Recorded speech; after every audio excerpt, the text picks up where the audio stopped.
de Cádiz. Estamos aquí con las compañeras para celebrar el Orgullo de la Jota 2021. En este caso vamos a entrevistar a la presidenta y a la vicepresidenta del Observatorio. En esta ocasión vamos a hacer una entrevista sobre los delitos de odio. Buenas tardes. Buenas tardes. Mira. Comencemos pues, ¿no? Vamos allá. Ante todo, pues, gracias por estar aquí. A vosotras siempre. Bueno, pues nos vamos a presentarla un poquito más. Si os parece, me encantaría que fueseis vosotras mismas las que os presentaseis. Bueno, yo en mi caso soy Elena, soy la vicepresidenta del Observatorio contra la LGTBI de Cádiz.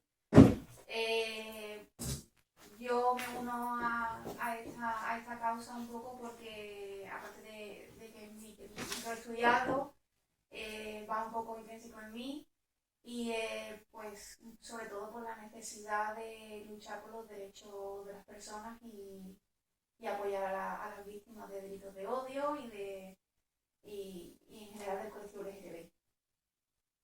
Yo soy Marta, soy presidenta del observatorio, también secretaria de Roja Directa, que es nuestra asociación hermana, de ahí nació el observatorio realmente. Lo que pasa es que debido a la necesidad imperante del colectivo y del tejido asociativo gaditano, pues hemos tenido que avanzar, ¿no? Todo evoluciona y ahora pues somos a nivel provincial. Así que nada, yo lo mismo que mi compañera, realmente pues desde muy jovencita comencé en el tejido asociativo y siempre me ha gustado y obviamente lo que yo quiero es defender los derechos de mi colectivo, que es el colectivo LGTB. Y creo que yo también como jurista es necesario que me sume a esta causa tan importante.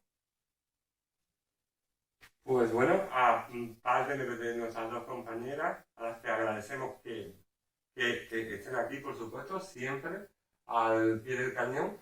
A mi izquierda le tenemos a nuestra secretaria de la Asociación Roma. Y bueno, pues vamos a comenzar con la entrevista, si os parece. En principio, Marta, nos gustaría que nos definieras un poco así, a grosso modo, qué es lo que es un delito de odio. Vale. Un delito de odio, así vamos a hacerlo como para que lo pueda entender todo el mundo. Un delito de odio es cualquier infracción penal, toda infracción penal que esté motivada, como su nombre indica, por odio. Pues por razón de sexo, de identidad de género, de orientación sexual, de religión, de etnia, cualquier tipo de colectivo minoritario puede sufrir este odio. Eso básicamente es un delito de odio. ¿Y cuál es la situación actual en la provincia de López de Cádiz frente a los delitos de odio, Marta? Pues mira, te comento, la provincia de Cádiz no tiene datos oficiales. No tiene datos oficiales y por eso lo que te he comentado es tan importante que nazca el observatorio a nivel provincial, porque no tenemos donde acogernos, no tenemos cifras oficiales y claro, este 2021 la sacaremos, el primer informe a nivel provincial será en 2022, que será de 2021, y este año pues hemos sacado el informe de 2020 pero a nivel comarcal. Entonces la situación, para ser una comarca, ¿qué te puedo decir? A nivel comarcal, 21 incidentes de LGTBI-fobia creo que son bastante graves para una comarca tan pequeña.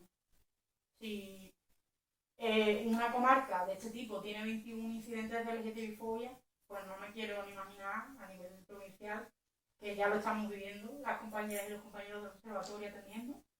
El informe de 2021 va a ser mucho más grande. Y Marta, ¿es siempre evidente que se está haciendo víctima de un delito de odio?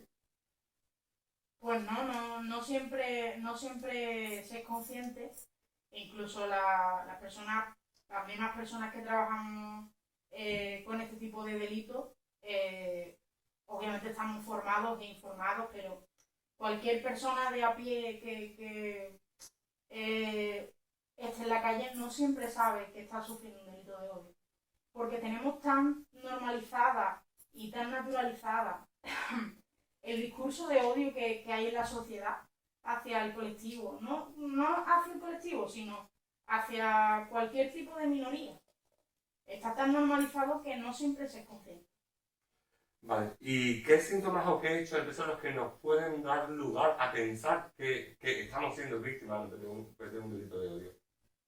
Pues mira, normalmente hay unos indicadores que tú ya sabes que si eso pasa y tú estás sufriendo un delito por parte de esa persona, probablemente sea un delito de odio. Tú denuncias y ya verás si prospera o no prospera, pero lo importante es denunciar y que se quede recogido esos datos, porque es muy importante registrar todos los incidentes por LGTBI-fobia. ¿Qué pasa? Que muchas veces no sabemos identificar ese tipo de simbología, véase de extremas, de cualquier tipo de autoritarismo, que da lugar a pensar que esa persona está cometiendo contra ti un delito de odio. Es básicamente eso. Y por ejemplo, intentando romper algunos mitos, ¿es solo un delito de odio cuando hay una agresión física? No solo las agresiones físicas son un delito de odio.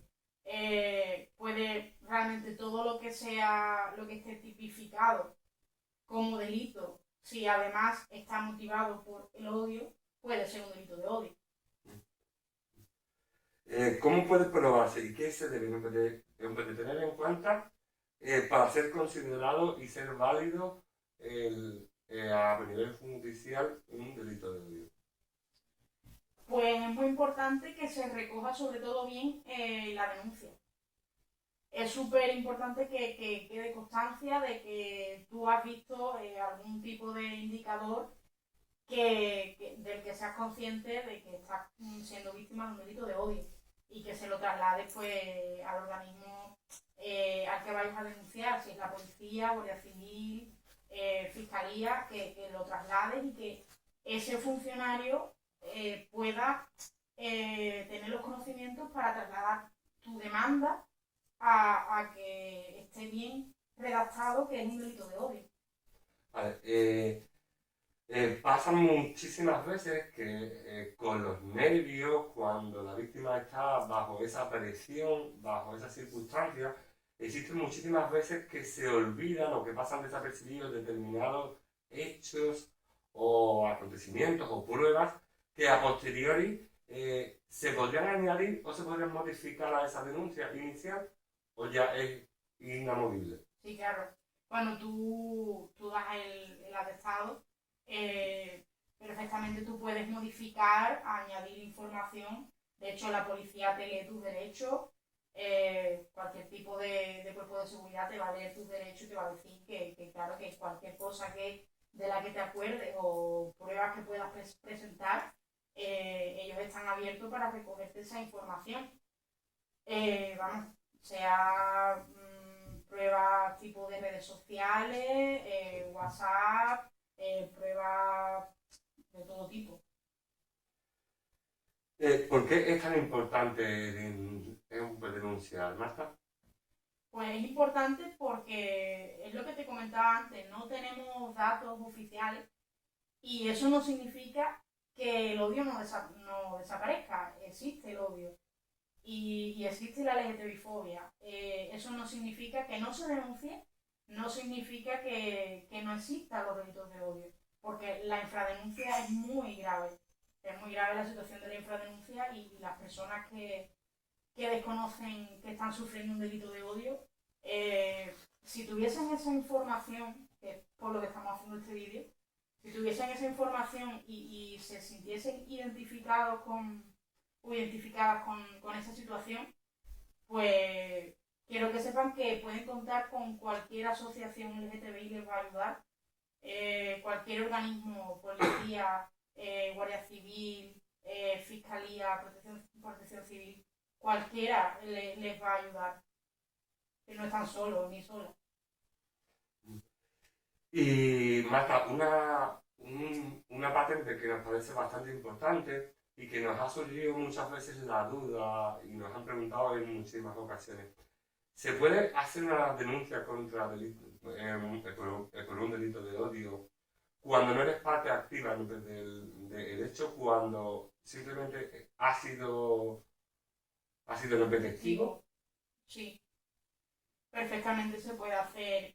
De hecho, es un deber denunciar cuando eres testigo de cualquier tipo de agresión.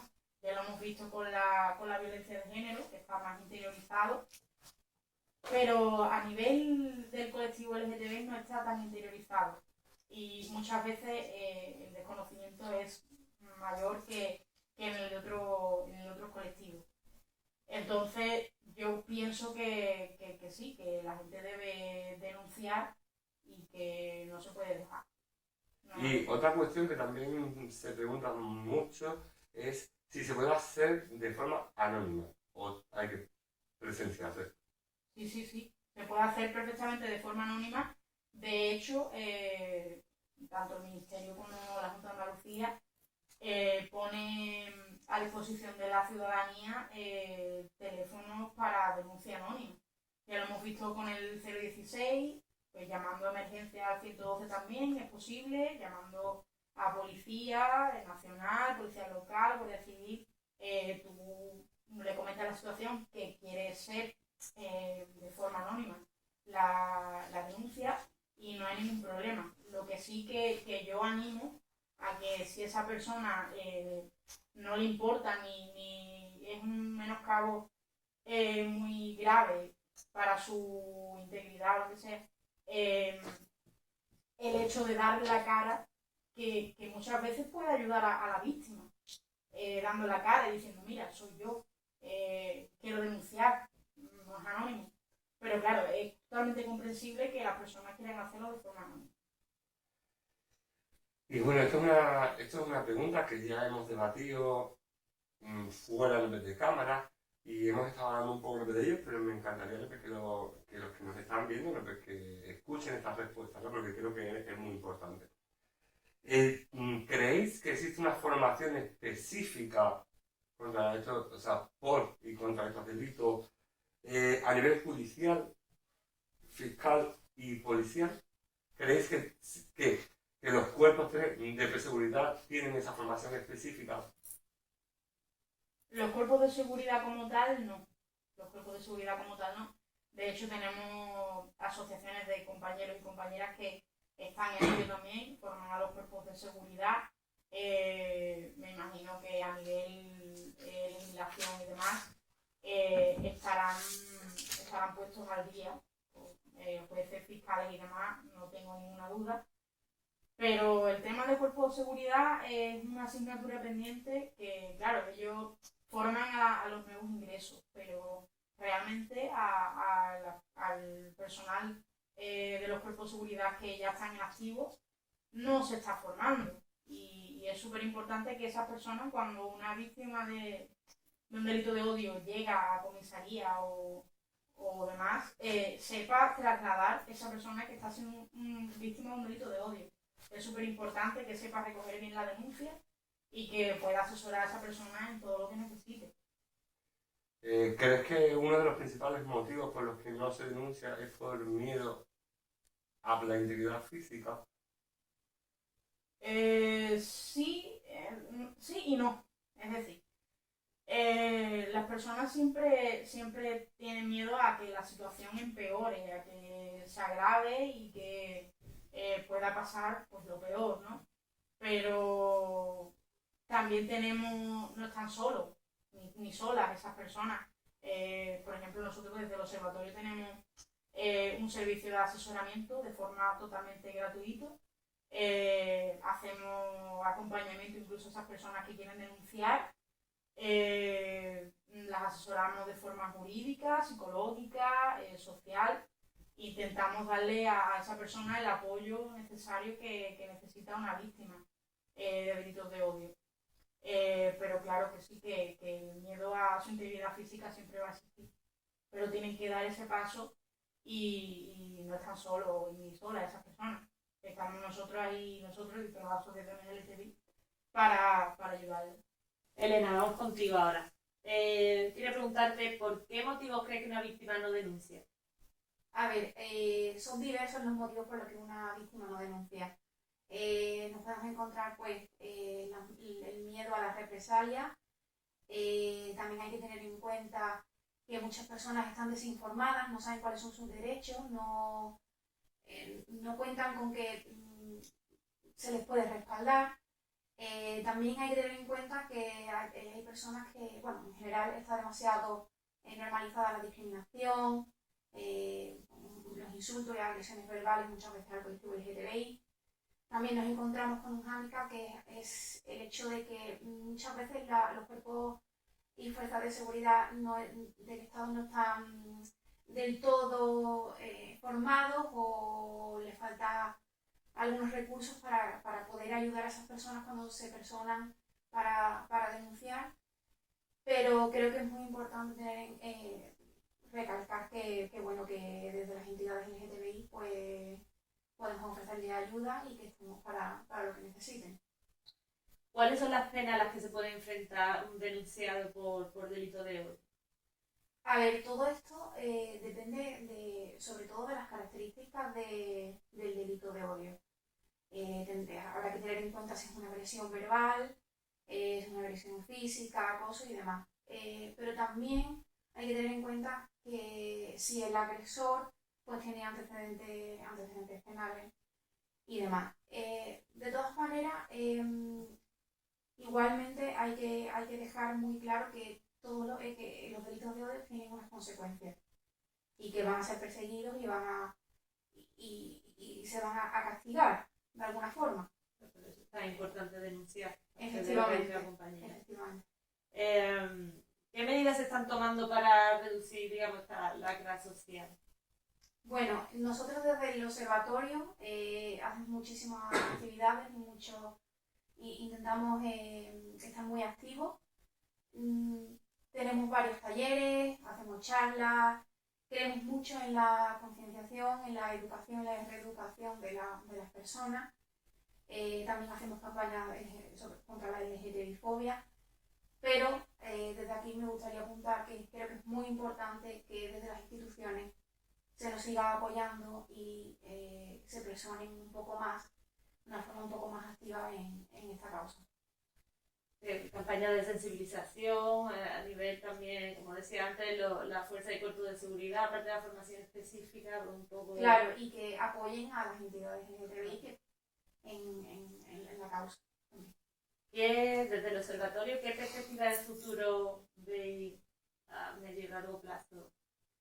Bueno, desde el observatorio tenemos grandes proyectos que vienen en camino y que nos gustaría que vieran la luz muy pronto. Pero creo que es muy importante tener en cuenta que al final nuestro gran objetivo es ayudar a las personas, a las víctimas, ayudar al colectivo LGTBI y sobre todo dar una respuesta lo más rápido posible a estas circunstancias. Ojalá que llegue un momento en el que nosotros no tengamos que existir porque los delitos de odio y las incidencias pues, sobre la LGTBI-fobia pues no existan. Exactamente. El trabajo de las asociaciones, el día que consigamos, ese día que llegue el propósito nuestro, no existiremos y será una alegría. ¿Nos puede comentar un poco los proyectos que acabas de comentar antes? Bueno, hay alguna... A ver, sí, algo se puede comentar. Nos gustaría crear como una residencia, un centro de acogida, digamos, para personas LGTBI, cuando dan el paso, salen del armario, es una palabra un poco fea, pero aquí hablando Sí. coloquialmente para que todo el mundo nos entienda, pues muchas veces se encuentran con muchas barreras, con muchos tipos de barreras familiares, laborales y demás, y sobre todo hay personas que no pueden quedarse en casa o que el ambiente se vuelve muy hostil y entonces pues se ven en la calle. Nos gustaría poder hacer algo así y también pues colaborar con muchas otras asociaciones y colaborar con las instituciones para poder llegar a muchos lugares, sobre todo a muchas personas y poder ayudarlas. Es muy importante. Dime, ¿existen patrones que se repitan con frecuencia en víctimas de delitos de odio? A ver, esta respuesta me gustaría dividirla en dos partes, ¿vale? Principalmente, cualquier persona que pertenezca al colectivo LGTBI puede ser víctima de un delito de odio o de LGTBI-fobia. Eso está claro. Lo que pasa es que después entramos un poco en una dinámica en la que a estos agresores o a las personas que ejercen la LGTBI-fobia y demás, no les gusta la visibilidad, que las personas del colectivo seamos visibles. Entonces, cuanto más pluma tengas o cuanto más tu expresión de género sea más vistosa, siempre vas a ser un poco más la cabeza de turco, como así decirlo, ¿no? Y vas a ser un poco el objetivo. De todas maneras, como he dicho antes, cualquiera puede serlo. Si me tengo que ir un poco a los datos estadísticos y demás, nosotros desde el observatorio, con el informe que ha comentado mi compañera anteriormente, pues bueno, sí hay, digamos, un perfil que se suele repetir. No es lo que siempre ocurre, pero normalmente o de alguna forma, pues sí. ¿Qué repercusiones puede tener el desarrollo de la persona que es víctima de este tipo de delitos? Bueno, sobre todo es el miedo a no desarrollarse como persona, a no dejarse ser. Todo esto psicológicamente destruye a una persona o tiene unas consecuencias bastante graves sobre el comportamiento y demás. Esto no ocurriría si pues muchas personas, pues los agresores y las personas y estas personas pues se educasen, se reeducasen y fuesen más empáticos y entendiesen que la diversidad existe y que es una realidad. ¿Consideráis que la gran mayoría de los denunciados por delitos de odio son realmente conscientes de lo que hacen, de que es un delito y de la importancia que puede acarrear o de las consecuencias que puede tener la víctima? Por supuesto no, muchas veces normalmente no son conscientes de lo que hacen. ¿Pero por qué? Entendemos que las personas que cometen estos delitos o cualquier incidente de LGTBI-fobia lo hacen por desconocimiento, por desinformación.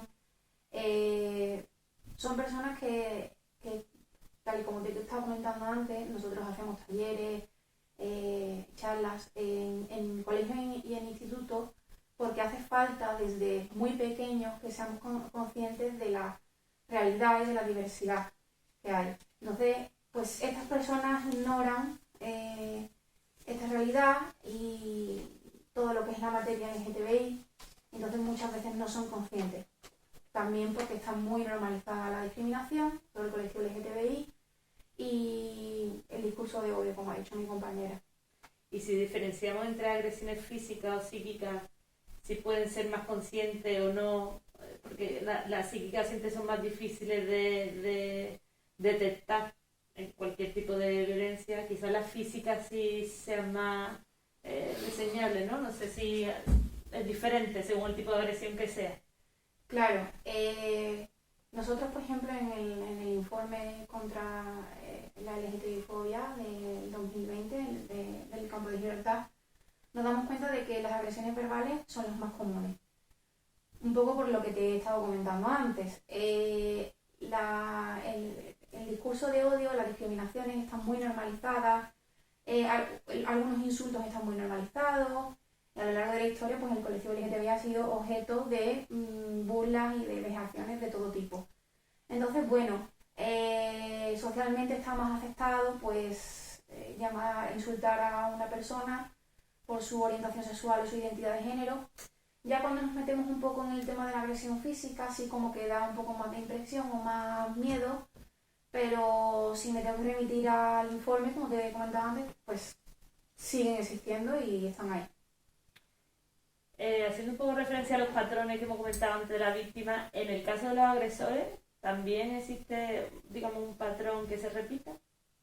Bueno, por supuesto, pero yo creo que es muy importante tener en cuenta que al final el agresor siempre va a ser esa persona que desconoce, está desinformado o que tiene esa intencionalidad, ¿vale? Si me tengo que acotar en lo que son los datos estadísticos de nuestro informe, hay un perfil, obviamente no es es el que más se repite en nuestro informe, pero no es una generalidad. En este caso sería un hombre joven heterosexual. ¿Vale? Yo creo que esto tiene mucho que ver pues un poco en el marco en el que nos movemos socialmente, el patriarcado, la heteronormatividad, hace que todo aquello que se salga de la norma sea lo diferente, sea lo reseñable, lo que se La diana efectivamente. ¿Crees que se infravaloran las denuncias relacionadas con el maltrato psicológico y no físico? Efectivamente. Uno de los grandes problemas con los que nos encontramos muchas veces cuando charlamos con las víctimas es que no consideran que lo que les ha ocurrido es lo suficientemente grave o que, bueno, es una tontería, tampoco pasa nada. Nos encontramos también muchos comentarios de esos de, bueno, son cosas de niños y demás. Y creo que es muy importante dar ese mensaje y dejar muy claro que si te insultan, si tú te sientes incómodo, incómoda, te sientes discriminado, tienes que denunciarlo, tienes que hacérselo saber a cualquier persona. En este caso, si eres menor, pues a algún familiar, adulto y demás. Y obviamente, pues denunciarlo y ya tendrá su proceso judicial y ya se determinará. ¿Cuál es el proceso desde que se recibe la petición de auxilio por parte de la víctima de odio, digamos, el proceso desde que se denuncia, ¿no? Pues nosotros desde el observatorio, pues normalmente nos entra, ¿no?, esa demanda o esa incidencia por cualquier vía, teléfono, WhatsApp, redes sociales y demás. Se valora, se recoge y se deriva. Normalmente cuando hablamos de un delito de odio, todo el equipo pues estamos ahí al pie del cañón y apoyamos, hacemos acompañamiento a esa persona, apoyo emocional, asesoramiento jurídico y demás. Yo creo que al final es muy importante que todo el mundo entienda y comprenda y sepa, a partir de este vídeo y desde ya, que los delitos de odio están perseguidos y que las víctimas tienen un amparo y que estamos ahí y que siempre les apoyaremos en lo que necesiten. Bueno, pues por mi parte nada más, solo agradeceros acceder a la entrevista, el tiempo que nos habéis dedicado y sobre todo el trabajo tan importante que hacéis. La gente quizás no es consciente, pero lucháis por los derechos de las personas que jamás deberían de ser violados. Y bueno, y para todos aquellas y aquellos que nos estáis viendo, esperamos que tengáis un feliz Día del Orgullo. Gracias. Haz que merezca la pena.